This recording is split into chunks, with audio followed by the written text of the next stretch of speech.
प्रिय आत्मीय दाजुभाइ दिदीबहिनीहरू, हामी नेपालीहरूको घर आँगनमा नयाँ वर्ष 2082 आइपुगेको छ। नयाँ घाम, नयाँ ज्योति, नयाँ उत्साह लिएर आएको नयाँ वर्षको उपलक्ष्यमा देश तथा विदेशमा रहे बसेका सम्पूर्ण नेपालीहरूको सुख र शान्तिको मङ्गलमय शुभकामना। हरेक नयाँ वर्ष नूतन आशा र विश्वास बोकेर आउने, तर वर्षको बिदाईमा एउटा घनघोर निराशाका बीच हुने गरेको धेरै साल भयो। समाजका विभिन्न दल, वर्ग र जन समुदायले आफ्नो धारणा, आस्था तथा अभिव्यक्ति राख्न पाउनु प्रजातन्त्रको सुन्दर विशेषता हो। तर त्यस्तो धारणा र मान्यता प्रस्तुत गर्दा सबैले संयम अपनाउनु पर्दछ। केही दिन अघि जनप्रदर्शनमा जुन प्रकारको हिंसा, आगजनी, तोडफोड भयो, त्यसबाट जस प्रकारको मानवीय एवं भौतिक क्षति भयो, त्यो सुन्दा हामीलाई अत्यन्तै दुःख लाग्यो।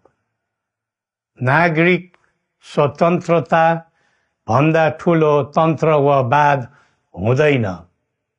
वास्तविक प्रजातन्त्र त्यहाँ हुन्छ जहाँ राम्रो, नराम्रो, जनगुनासो वा गुणगान सुन्ने परम्परा र संस्कार हुन्छ। नेपाली जनतामा देश र भविष्यलाई लिएर जुन खालको जागरुकता पैदा भएको छ, त्यसलाई हामीले सकारात्मक रूपमा लिएका छौं। वास्तवमा नेपाली जनतामा रहेको देशभक्तिपूर्ण भावना विश्वमै अनुकरणीय र अनुसरणीय छ।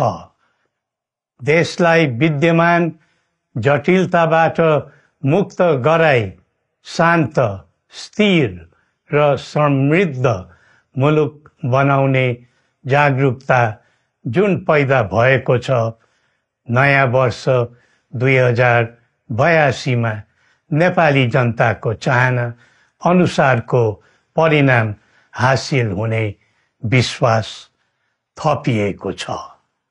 मुलुकमा व्याप्त अशान्ति, अराजकता, निराशा र असन्तुष्टिबाट आम नेपालीलाई मुक्त गर्न नेपालको राज संस्थाले जहिले पनि योगदान पुर्याउँदै आएको विदितै छ।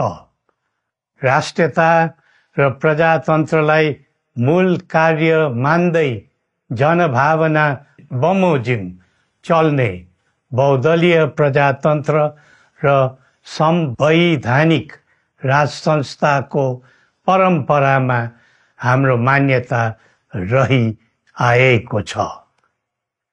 वर्तमानमा बदलिदो जनचाहनाको पनि कदर गरी राज्य शक्तिको स्रोत जनता नै हुन् भन्ने मन्जुरी सदैव स्थापित हुनु पर्दछ।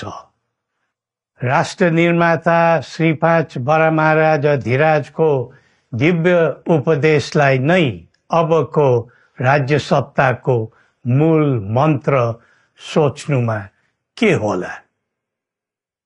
सन्तुलित कूटनैतिक सम्बन्ध र आत्मनिर्भर नेपालको परिकल्पना नै पृथ्वी पथको मूल सार हो। यही नै राजनीतिको मूलधार हुनु पर्ने हो। विश्वको बदलिदो परिस्थितिलाई मनन गर्दै विश्वव्यापीकरण र स्वतन्त्र व्यापारका आधारहरूलाई चुनौतीको रूपमा लिँदै चरम आर्थिक मन्दी भोग्नु परिरहेको अहिलेको सन्दर्भमा नेपाल जस्ता विकासोन्मुख देशले आत्मनिर्भर अर्थतन्त्र निर्माणको कार्यमा अर्जुन दृष्टि लगाउनु पर्ने समय आएको छ। स्वदेशी स्रोत साधनको प्रयोगले स्वदेशमै उत्पादन गरी स्वदेशमै खपत गर्दै आन्तरिक अर्थतन्त्रको चक्रभित्रबाटै मुलुकको समग्र अर्थतन्त्र आत्मनिर्भर र चलायमान गराउनु पर्ने विश्व परिवेश निर्माण हुँदैछ भन्ने सङ्केतहरू देखा परिरहेका छन्। विश्वकै उत्कृष्ट यो भूमिमा बाँच्न समेत गाह्रो हुने स्थिति पैदा भएपछि बढ्दो युवा पलायनलाई रोकी युवा शक्तिको श्रम र सिपलाई स्वदेशमै उच्च उपयोग गर्नु पर्दछ। युवा स्वरोजगारको निम्ति अवसरहरूको खोजी गरी नेपालमै आय आर्जन गर्न सक्ने वातावरण तयार गर्नुपर्ने आजको पहिलो आवश्यकता बनेको छ। सबै नेपालीको तन, मन र ध्यान त्यसैमा लगाउनु परेको छ। विश्वभरि छरिरहेका नेपालीहरू एकताका सूत्रमा बाँधिन अब ढिला गर्नु हुँदैन। आफ्ना ज्ञान, सिप र सामर्थ्य मात्र होइन, त्यहाँ आर्जेको पुँजी, स्रोत र साधन समेत नेपालमै लगाउनु पर्दछ भन्ने भावना सबैमा जागृत गराउनु परेको छ। प्रकृतिले दिएको स्वर्ग जस्तै सुन्दर हिमवत् खण्ड नेपाल सिँगार्न र विकासको बिकुल फुक्न कसरी लाग्ने र लगाउने स्वदेश फर्क स्वदेश नै स्वर्ग भन्ने अभियान चलाउनु पर्ने आजको आवश्यकता भएको छ। जनभावना र चाहना बुझी मुलुकको समग्र संरचनामा नै हेरफेर र सुधारका कदम चाल्नुपर्ने तथ्य स्पष्ट देखिन्छ। शिक्षा, स्वास्थ्य र दैनिक कामकाजका पद्धति र प्रणालीहरूमा आमूल परिवर्तन र सुधार गरी यिनको आधुनिकीकरण अनिवार्य भइसकेको छ। युग प्रविधिको हो, सावधानीपूर्वक उपयोग गर्नु सकेमा राष्ट्रको योगदानमा ठुलो टेवा पुग्न सक्नेछ। सुशासन र भ्रष्टाचार मुक्त प्रशासन मूल नारा हुनु पर्दछ। हामी अस्थिरता, अशान्ति, अराजकता, विपन्नता र भ्रष्टाचारको अन्त्य चाहन्छौँ। त्यसका निम्ति नेपाली जनताबाट हुने हरेक प्रयासहरूमा एकबद्धता रहनेछ। मुलुकको गिर्दो अर्थव्यवस्था, रुग्न हुँदै गएको औद्योगिक उत्पादन, बढ्दो राष्ट्रिय ऋण र बेरोजगारी, रक्षात्मक बन्दै गएको राष्ट्रियता, राष्ट्रिय एकता, सामाजिक सद्भाव, मौलिक धर्म, संस्कृति तथा जनस्तरमा बढेको निराशा, असन्तुष्टि हाम्रो चिन्ताको मूल विषय हो। नागरिक पलायनसँगै पुँजी पलायन, भ्रष्टाचार र व्यथिति देशले थाम्नै नसक्ने स्तरमा झाँगिएको छ। यो स्थितिमा नयाँ वर्षलाई उपलब्धिमूलक बनाउनु हामी सबै नेपालीको सामूहिक र एकताबद्ध प्रयास अपरिहार्य भएको छ।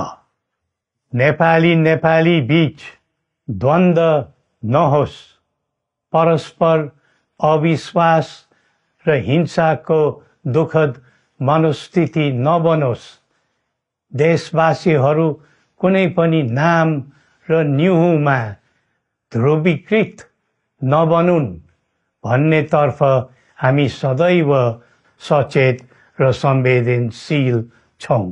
नेपालीको एकतामा नै नेपालको भविष्य निहित रहेको यथार्थलाई हामीले आत्मसात गरेका छौं। सबैले यही वास्तविकतालाई आत्मबोध गर्नु पर्दछ भन्ने ठान्दछौं। हाम्रा आह्वान हामी कसैको निजी स्वार्थपूर्तिका निमित्त होइन, कुनै खालको सैद्धान्तिकवाद वा विचारको होइन, समग्र राष्ट्रको स्वाधीनता, समग्र जनताको सम्प्रभुता तथा नेपाल र नेपालीको सुखमय प्रतिष्ठाको निम्ति हो। आफ्नै प्रकारको अग्रणी राष्ट्र हामीले नै बनाउने हो अनि आफ्नो स्वतः र अस्तित्व हामी आफैले उठाउने हो। संसार धेरै अघि बढिसक्यो, तर हामी यो वा त्यो वादको चक्रव्यूहमा फँसेका छौं। नेपाल आमालाई केन्द्रमा राखेर हाम्रा विचार बन्नुपर्छ, हाम्रा कदम चल्नुपर्छ। हरेक समस्याको समाधान संवाद, सहमति, समन्वयन र सहकार्यबाट हुन सक्छ। आगामी वर्ष नेपाली इतिहासको स्मरणीय र सुनौलो सम्झना बन्नुपर्छ र बनाउनु सकिन्छ भन्ने विश्वास हामीले लिएका छौं। नयाँ वर्षले नयाँ आशा, उमङ्ग र उत्साह ल्याओस् अनि नेपालीको सुनौलो भविष्यको सुनिश्चितता होस्। श्री पशुपतिनाथले हामी सबैको कल्याण गरून्। जय नेपाल।